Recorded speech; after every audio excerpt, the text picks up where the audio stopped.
people, and they weren't getting that attention. So they'd gone out to try to find something against John, and John wasn't having any of it. He was not one of those people who minced words.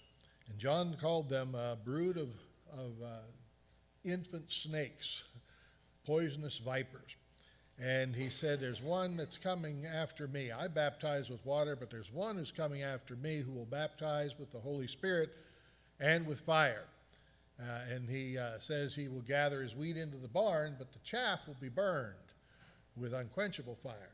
So Jesus is quoting from this here. He's saying, John truly baptized with water, but ye shall be baptized with the Holy Spirit in a few days, in just a short order. So remember this baptism, the 12 apostles who would be the ambassadors of Jesus and ushering in the kingdom into this world.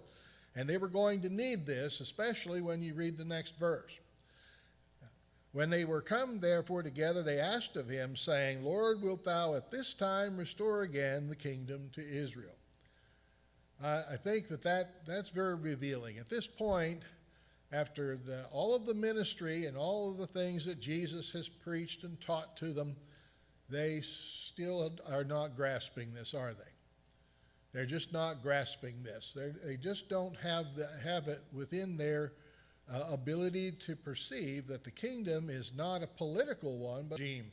They're looking at the kingdom of Israel back in its heyday when it was the greatest of the world powers in its time, in wealth and power and might, and that's what they were looking for. They were very nationalistic about things, and we can be that way.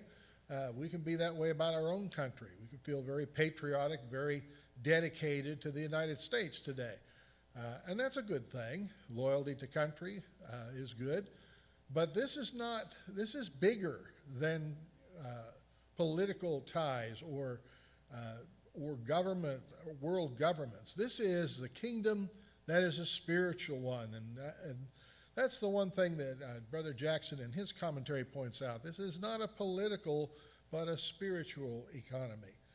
This kingdom is not to be taken as to be the restoration of Jerusalem.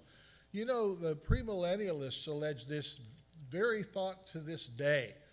Anytime there's unrest in the Middle East, and when is there not? There's almost always some kind of unrest that's going on in that area of the world.